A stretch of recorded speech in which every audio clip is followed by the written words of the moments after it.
So we have been asked how to decide which gods or goddesses to worship. Well, first we should maybe ask the question, what do I want in life?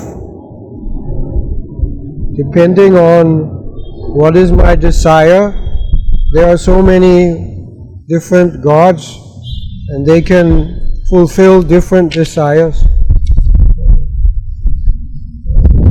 If we have material desires, then many times we prefer to worship various devas. There's a list given in the second canto of Srimad Bhagavatam. If you want a beautiful wife, then worship Goddess Uma. If you want good health, then worship the sun god, and so on. There's a whole long list there. So, and then after giving this list, actually there's another verse which says that something like, whatever you desire, if you are full of material desires, if you want liberation, or if you have no desires, you should actually worship Krishna. Krishna is, after all, He is the Lord of all the demigods. So He can fulfill whatever desire we have, better than any of the demigods. So it is actually very easy. If we are intelligent, then we will worship Krishna only. Even if we have material desires, still Krishna, He can fulfill these desires better than anyone. The demigods, they can only give limited benedictions that are temporary and actually not satisfying. That is also explained in Bhagavad Gita in the 7th chapter. There's another verse in the 9th chapter of Bhagavad Gita where Krishna explains how by worshipping different gods, one attains a different destination. This text 25 from the 9th chapter. Yanti deva vrata devan pitrin yanti pritri vrataha bhutani yanti bhuteja yanti man yajino piman. Those who worship the demigods will take birth among the demigods.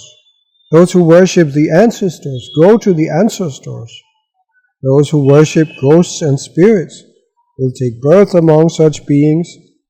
And those who worship me will live with me. So, we should worship Krishna. And in this way, we can actually attain the fulfillment of all our desires. In other words, we can go back to Krishna, back home, back to Godhead, where we actually belong. We are meant for an eternal life in full bliss, full knowledge, and that we can attain when we go back to Krishna. Otherwise, in this material world, whatever success we obtain, whatever opulence, whatever blessings, it will not satisfy us because everything is temporary in nature.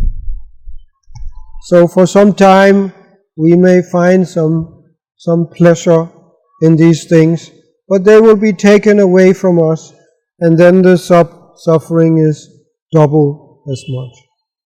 A pauper is suffering, but he's not suffering as much as a rich man who has become a pauper. So therefore, actually, the wealth, the enjoyment that we obtain in this material world is actually a curse in disguise, because it will actually simply cause eventually our suffering. But if we worship Krishna, then on the contrary, we will actually have all our desires fulfilled. We will actually become happy and eternally satisfied. Hare Krishna.